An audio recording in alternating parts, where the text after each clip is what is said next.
वो सोलापुर नाम का गांव था। उस दिन सोलापुर को एक बस आया। एक फॉरेनर बस से उतर के सामने खड़ा आदमी से, हाय, माय नेम इज डैनियल, मैं यहाँ कनाडा से आया हूँ। ओह डैनियल, वेलकम टू इंडिया। मेरा नाम कमल है। वैसे क्या मामला है, उतने दूर से इंडिया क्यों आए?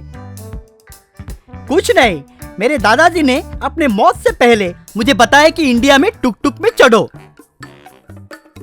ओहो, उतनी दूर से आया है, मतलब वो कोई बड़ा खजाना या फिर कोई सोना वोना होगा सोच के टुक टुक मतलब क्या है भाई? नाम थोड़ा अजीब लग रहा है।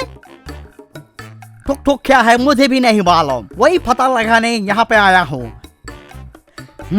चलो चलते पता लगाते हैं। एक साइकिल वाला उनके ओर आते समय डैनियल उसे रोककर, ब्रो, क्या आपको टुक टुक क्या है मालूम है? मुझे टिकटॉक पता है। ये टुक टुक क्या है नहीं मालूम है। टिकटॉक बैन किए इसलिए कहीं उसके बदले में ये टुक टुक तो नहीं आया है ना? No no no no no no, वैसा कुछ नहीं है कहकर वैसे डैनियल कमल सबको पूछने लगे।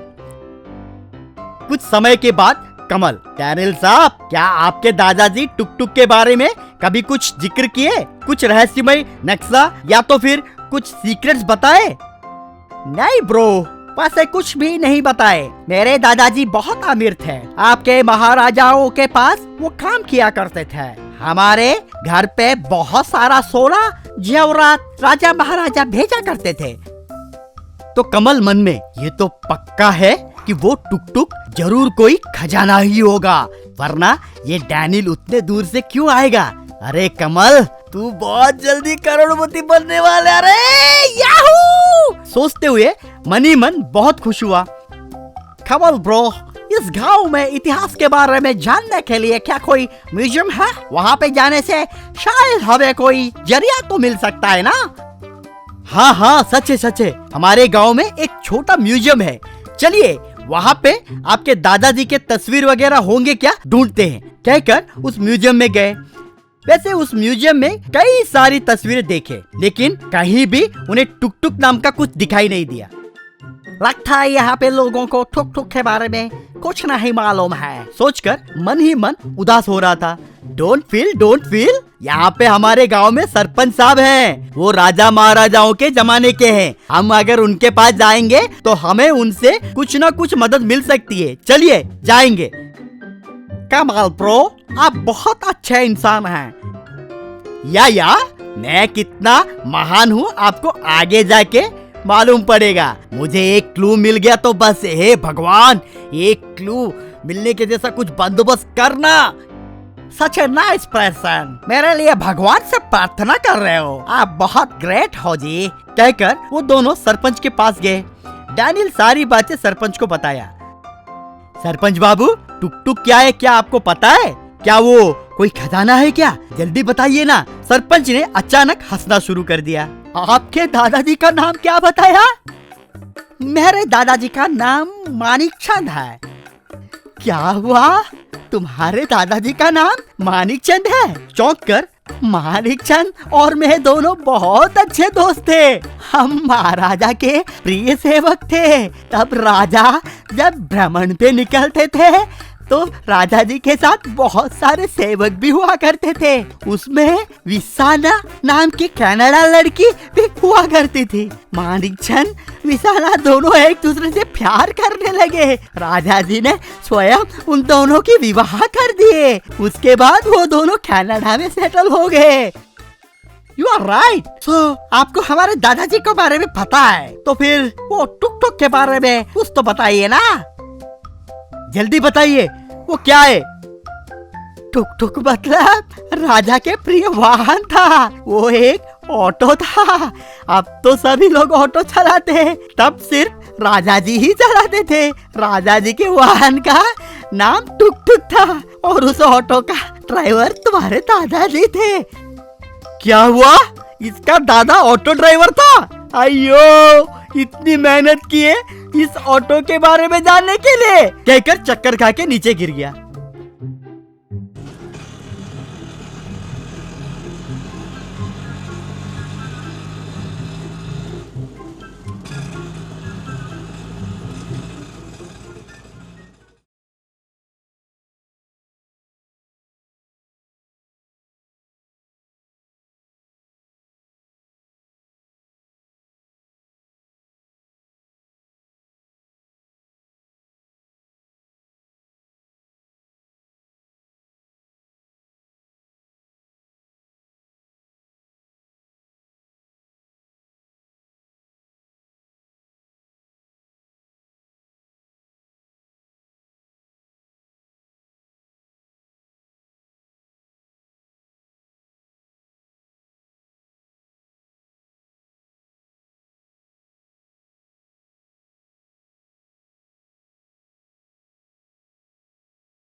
कल्याण वो बुलडोजर देखकर आश्चर्य हो गया।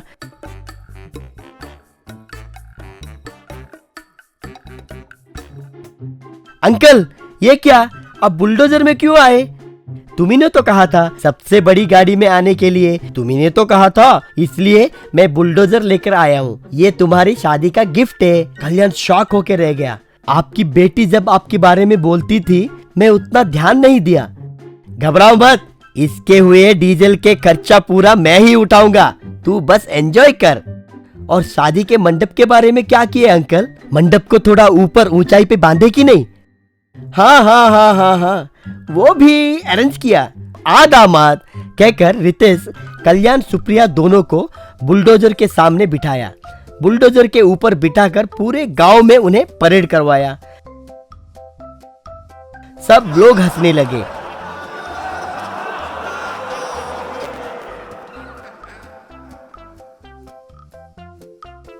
तुम्हारा डैडी मेरी पूरी इच्छाएं और सारे सपने गंगा में बहा दिए। मैंने अंदाजा नहीं लगाया था कि मेरे डैडी ऐसे करेंगे। तुम अपना दिल मत दुखाओ। समय आने पे मैं ही सही सबक सिखाऊंगा अंकल को। कुछ दूर जाने के बाद रितेश, हाँ, रोको। वो बुलडोजर को रुकाया और बुलडोजर के ड्राइवर से बुलडोजर को ऊपर उठाने के लिए बोला। बुलडोजर के लीवर्स को ऊपर उठाया। दामाद जी, आप अभी बहुत ऊंचाई पे हैं। आपके कहे मुताबिक शादी का मंडप ऊंचाई पे रखा। अच्छा है ना मेरा आइडिया? वैसे कल्याण और सुप्रिया का विवाह हुआ। विवाह के बाद कल्याण सुप्रिया से, सुप्रिया, बुलडोजर की चाबियां तो दो, ऑफिस जाना है। बुलडोजर के ऊपर ऑफिस जाओगे? हाँ, तुम्हारे डैडी ने हमें बुलडोजर गिफ्ट में दिए और ऊपर से डीजल का पूरा खर्चा वही उठाएंगे बोले। तो सुप्रिया को बात समझ में आके चाबी उसे दे दी। वैसे कल्याण जहाँ पे भी जाना है तो बुलडोजर के ऊपर ही जाया करता था। फिल्म देखने, सब्जी मंडी पे भी उसी पे जाता था। एक बार शॉपिंग कॉम्प्लेक्स में वॉचमैन बुलडोजर को देखकर, ए, रुको भाई, बुलडोजर के ऊपर क्यों आया? ये मेरी गाड़ी है, वैलेट पार्किंग करनी है, चाहिए तो एक्स्ट्रा पैसा दे दूंगा। सर, आमतौर पे कार होने से 1 घंटे के लिए 250 रुपए लेते हैं। आपका बुलडोजर है इसलिए 1000 लूंगा, ठीक है ना? तो कल्याण, नो इश्यूज, तेरी मर्जी, पर ये पैसा मेरा ससुर भरेगा। फोन नंबर लिख, कहकर फोन नंबर दिया। वॉचमैन फोन करके, सर, आपके दामाद ने मुझे ये नंबर दिया, पार्किंग चार्जिंग आप ही देंगे बोले। हाँ, मैं ही दूंगा, फिक्र मत करो, आप कंटिन्यू हो जाओ, कहकर रितेश ने फोन रख दिया और सोचने लगा, मेरा दामाद तो मुझसे भी कंजूस लग रहा है, कम से कम पार्किंग के लिए 10 रुपया भी नहीं दे रहा है। सोचा। 3 घंटे के बाद ससुर को एक मैसेज आया, योर पार्किंग बिल इज 3000। वो पढ़ के रितेश तुरंत फोन करके, क्या है वॉचमैन भाई, बिल 30 रुपए डालने के बदले भूलकर 3000 डाल दिया। वो 3000 ही है सर, बुलडोजर की पार्किंग मतलब उतना ही होगा, कह के फोन रख दिया। अगले दिन कल्याण बुलडोजर को लेके एक पेट्रोल बंक के पास गया। मुझे एक टैंकर भर का डीजल चाहिए। क्या टैंकर फुल डीजल चाहिए? बिल मगर रितेश जी के नाम पे लिखिए। वैसे एक टैंकर डीजल का बिल 3,50,000 रुपया हुआ।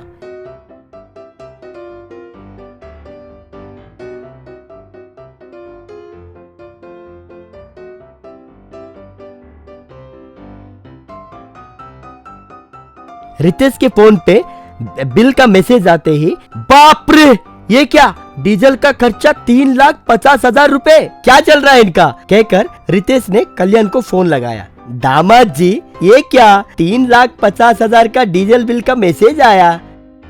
हाँ ससुर जी, बार बार बंक के पास जाकर क्या भरूंगा सोच के टैंकर खरीद लिया। फिर अगले हफ्ते और एक टैंकर चाहिए कहकर पहले से ऑर्डर भी दे दिया। बिल आया ना, तुरंत रितेश फोन रख के, ओ माय गॉड, हफ्ते में 3,50,000 मतलब महीने का 15 लाख, साल का 2 करोड़, बाप रे नहीं, इससे अच्छा उसे एक महंगी कार दे देने से मुझे छुटकारा मिल जाएगा। और तुरंत दामाद के पास जाकर, बेटा कल्याण, ये लो तुम्हारा न्यू स्पोर्ट्स कार, इसे लेकर जाओ। उस बुलडोजर से मुझे थोड़ा काम है, उसे सर्विस के लिए देना है। तो कल्याण सुप्रिया दोनों को बात समझ में आ गई।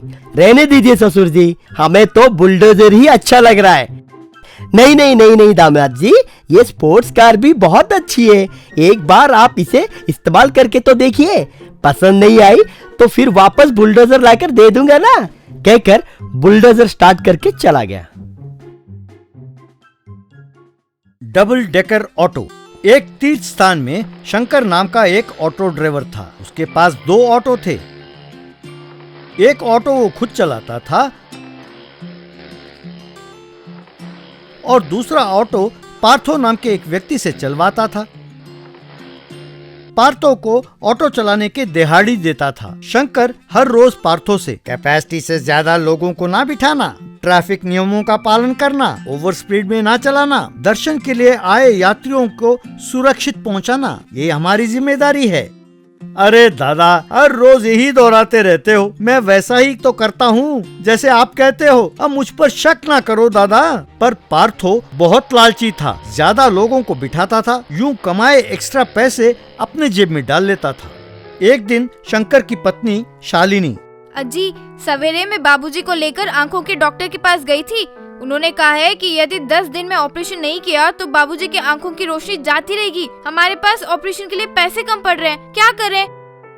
अरे तुम चिंता ना करो, अब परसों से अपने इस मंदिर में साप्ताहिक शुरू हो रहा है ना। अनुमान ये है कि इस बार के उत्सव में भक्तों की भीड़ भारी मात्रा में होगी। मैं अपनी दोनों ऑटो को दिन रात चलाकर पिताजी के ऑपरेशन के लिए पैसे जमा करूंगा। अगले दिन शंकर पार्थो से, अरे पार्थो, जानते हो ना कि कल से अपने साप्ताहिक उत्सव शुरू हो रहा है। मुझे पैसों की सख्त जरूरत है। मेहरबानी करके ये 7 दिन तुम्हें मेहनत करनी होगी। तुम्हें भी मैं एक्स्ट्रा पैसे दूंगा। मेहनत करूंगा दादा, पर आपके ऑटो चलाकर नहीं, मैं एक ऑटो किराए पर ले रहा हूँ। इन 7 दिनों में वो पैसे मैं खुद कमाऊंगा। उन पैसों से मैं सेकंड हैंड ऑटो खरीदूंगा। अरे यार, ये तो अन्याय है। तुम्हारे पास कोई नौकरी नहीं थी तो मैंने तुम्हें ऑटो चलाना सिखाया और नौकरी भी दी, और अब जब मुझे जरूरत है तुम्हारा ऐसे करना सही नहीं है। धंधे में ऐसा सोचना गलत है दादा। जब मौका मिले तो उसे हाथ से नहीं जाने देना चाहिए, समझे? शंकर बहुत दुखी हुआ। बाद में शंकर अपना ऑटो को सर्विस कराने अपने दोस्त के गैराज ले गया। धीरज, क्या बात है यार, परेशान लगते हो।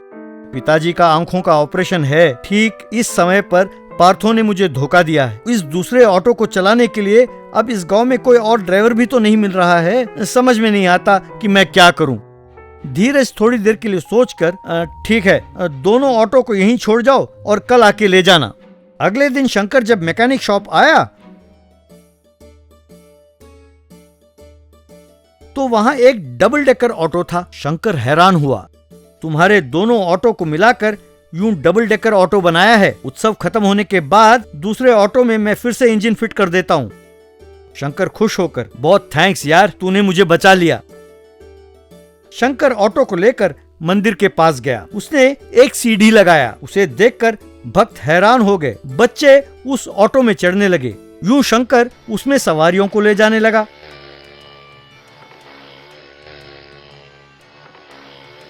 ये देख पार्थो परेशान हो गया। सब शंकर के डबल डेकर ऑटो में ही चढ़ने लगे तो पार्थो की ऑटो खाली जा रही थी। यूं उन 7 दिनों में शंकर ने खूब पैसे कमाए।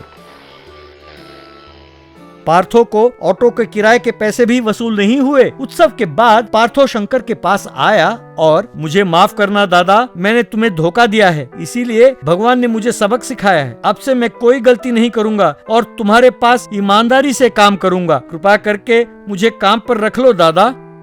शंकर, देखा लालच में पड़कर भरोसा तोड़ने का नतीजा। तुमने अपनी गलती जान लिया, इसीलिए मैं तुम्हें काम पर रख रहा हूँ। मन लगाकर काम करो। पार्थो ने शंकर को प्रणाम किया।